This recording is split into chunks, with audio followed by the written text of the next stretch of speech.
श्री राम।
नल नील, तत्काल यहां लौट आवा।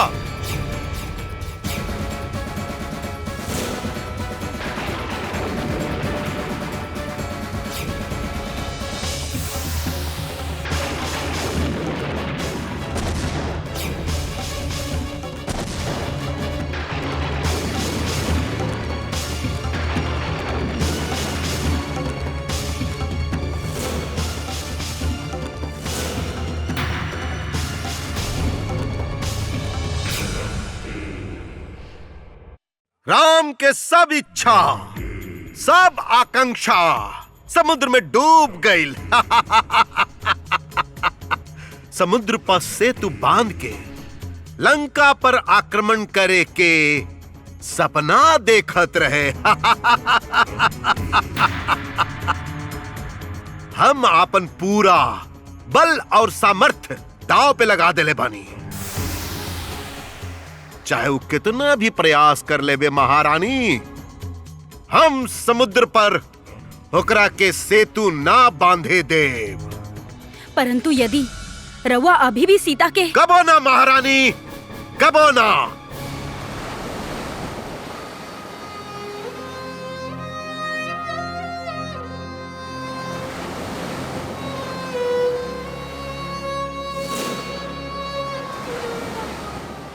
सेतु ध्वस्त होके के दुख नहीं कि हम के महाराज सुग्रीव, हमनी के बहुत साथी हमनी से सदा खातिर बिछड़ गईले, ओकर दुखा। परंतु प्रभु, सेतु बंधन भी तो युद्ध के एगो भाग बा, और युद्ध में वीर सबके वीर गति प्राप्त होगबे करेला। परंतु महाराज विभीषण, ये तो प्राकृतिक संकट रहे, और हमने ये समय जौन कार्य कर रहल बानी सौमित्र, वो प्रकृति के मात देवे के ही प्रयास कर रहल बानी। हमने के समुद्र पार करे के बाद और लंका जाए के केवल यही एगो मार्ग बा।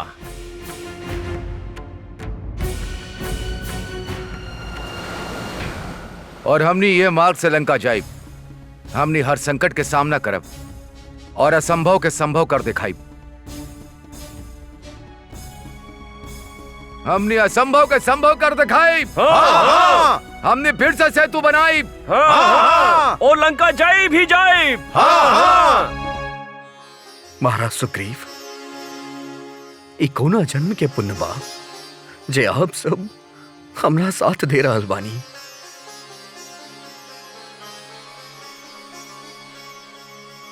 जय श्री राम, जय श्री राम, जय श्री राम, जय श्री राम। भ्राताश्री, राम फिर से सेतु बनावे जा रहल बा। हमनी फिर से होकर सेतु के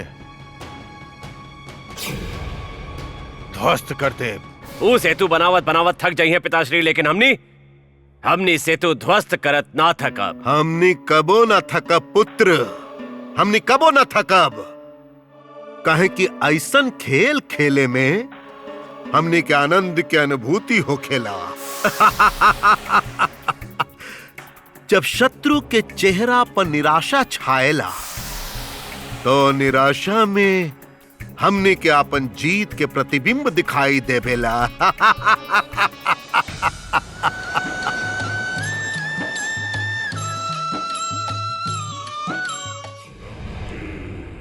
धनुष से निकलल बाण के केहू रोक सकेला माता त्रिजटा?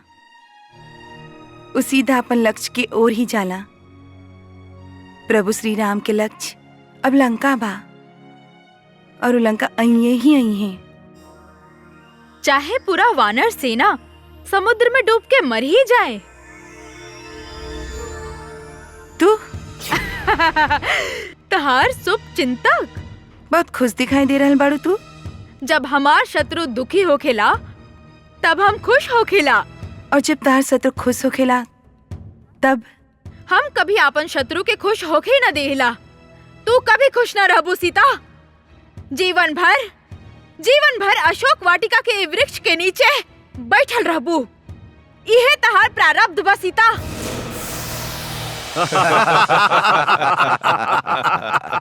संदेश वाहक, तारा छिप के जाए की आवश्यकता नहीं खे।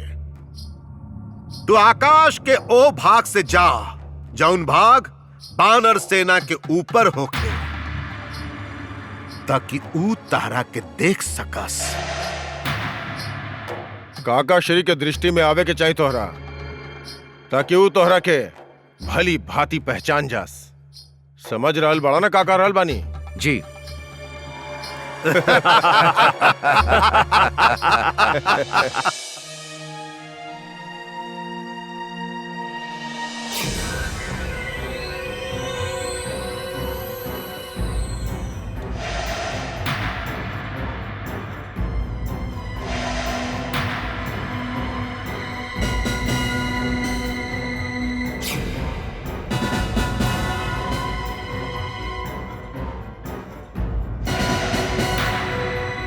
ये तो भ्राताश्री दशानन के संदेशवाहक है। हमरा के मत मारा, हमरा के मत मारा। नीचे उतरा।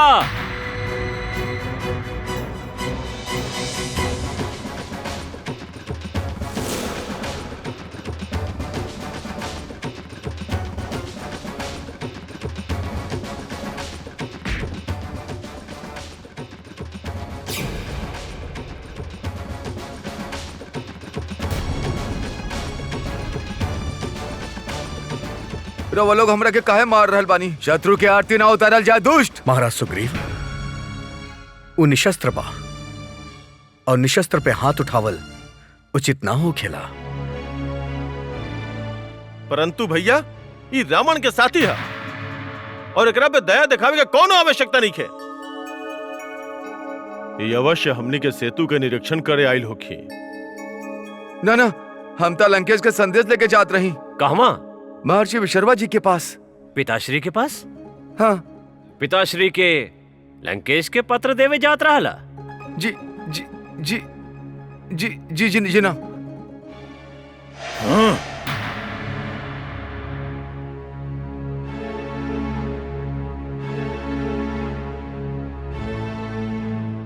महाराज विभीषण, पत्र ऊंचा स्वर में पढ़ी ताकि हर केहू सुन सके। जी। परम पूज्य पिताश्री के दशानन रावण के सादर प्रणाम। पिताश्री, मिथिला नगरी के राजकुमारी जानकी देवी सीता से काल हमार विवाह होके जा रहल बा।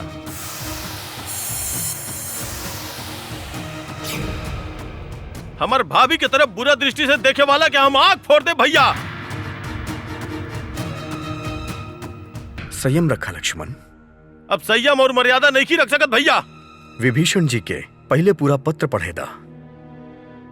विवाह में यदि रउआ उपस्थित होखब तो हमरा जैसन भाग्यशाली दूसर और केहू न होखी। यदि कोनो कारणवश रउआ उपस्थित ना रह सकब तो शुभ आशीर्वाद देके हमरा के अनुग्रहित करी। पिताश्री, राउर नया पुत्रवधू के साथे हम राउर दर्शन खातिर रउआ पास अवश्य आईब। राउर ज्येष्ठ पुत्र दशानन। भैया, हमनी के तत्काल लंका पहुंचे के होकी। प्रभु, हम रउआ और लक्ष्मण भैया के अपन कंधा पे बैठा के लंका ले जाए। अंगद हमनी के पीछे पीछे आई हैं। हमनी चारों मिलके लंका का विनाश करते। हमनी भाभी के साथे वो दुष्ट रावण के विवाह ना होके दे भैया। लक्ष्मण, ई तू कैसे सोच लेला कि सीता के विवाह रावण के साथे हुई? वो कैसे मान सकेली? वो तो हमार प्रतीक्षा कर रहल बाड़ी कि हमनी कब लंका में आईब और वो रावण के विनाश करके ओकरा अपना साथे ले जाइब। यह तो वो कहले रहली हनुमान से। परंतु प्रभु, ई पत्र सब असत्य बा। कहाँ जा रहल बाड़ा तू? महर्षि के पास। कहाँ? पर्वत पे। कौन पर्वत पे? महाराज विभीषण, जब आपके माता श्री उनकरा से मिले गल रहली तब प्रभु, तब तक पिताश्री हिमालय पे तपस्या करे खातिर निकलल रहन। हमनी के भ्रमित करे खातिर रावण द्वारा रचाइल गईल एगो खेल हा। सीता के विवाह के बात सुन के हम निराश होके सेतु बांधल छोड़ अयोध्या लौट जाइब, ऐसा स्वप्न देख रहल बा रावण।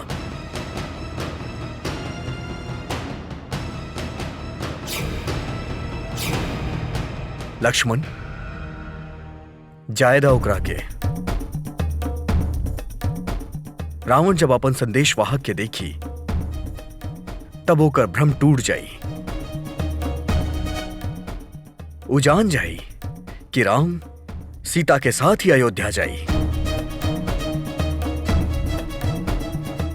अकेले ना। युद्ध तो तब होखी जब समुद्र पर सेतु बनी। और सेतु हमनी बंधे ना दे।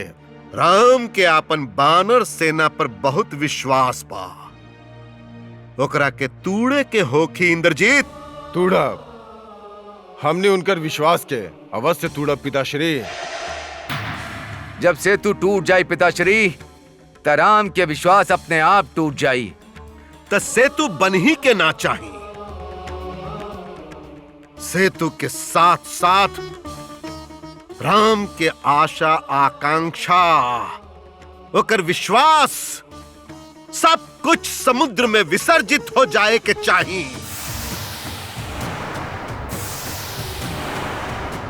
अब की बार कहां तक सेतु बनल बा? आधा सेतु बन गइल बा सीता। प्रभु श्री राम के विश्वास के सामने दशानन के कुटिलता सफल ना हो सकल सीता। माता त्रिजटा, सीता, रघुनंदन के विश्वास हमरा के नया बल देले बा। कितना विश्वास करेले ऊ हमरा पा। रघुनंदन के जगह केहू दोसर होखित तो दुष्ट रावण के कुटिल चाल में सहज ही फंस जाइत। सत्य कह रहल बाड़ू सीता। रघुनंदन राम एगो आदर्श पुत्र बाड़े, आदर्श भ्राता बाड़े और एगो आदर्श पति भी बाड़े। कहल जाला प्रेम और विश्वास विवाह नाम के रथ की दो पहिया बा। यदि एको पहिया डगमगा गईल तो वैवाहिक जीवन के रथ भी डगमगा चाला। हम रघुनंदन की विश्वास दिलावल चाहतानी कि वो सीता के आत्मा हवे। विभीषण जी, रावण के मनोदशा रहुआ अच्छा तरह से जाने ली। का रउआ हमरा बता सकेली कि आपन विवाह के समाचार हमनी तक पहुंचा के हमनी के भ्रमित करे के चाल काहे चलल होखी? प्रभु, भ्राताश्री दशानन के तो विश्वास ही ना हो रहल होखी कि रउआ लंका के समुद्र तक आ गइल बानी। हमार विचार से उनकर विश्वास डगमगा गइल बा। यही से दुष्ट रावण हमरा के भ्रमित करे के प्रयास कैले रहे, जकरा के अनुमान असफल कर देले। परंतु हमनी के असफल ना होकर महाराज सुग्रीव, ये समुद्र पे सेतु बना के ही रहा। प्रभु, सेतु बंधा गईला के बाद भ्राताश्री के स्वयं राव प्रभुता के साक्षात्कार हो जाई और हो सकेला कि वो राव शरण में भी आ जास। ना महाराज विभीषण, भ्रष्टमति के अहंकार और दुष्ट रावण के ना कभी झुके दी और ना कभी शरण में आवे दी। यदि रावण शरण में ना आई तो रण होकी ही होकी।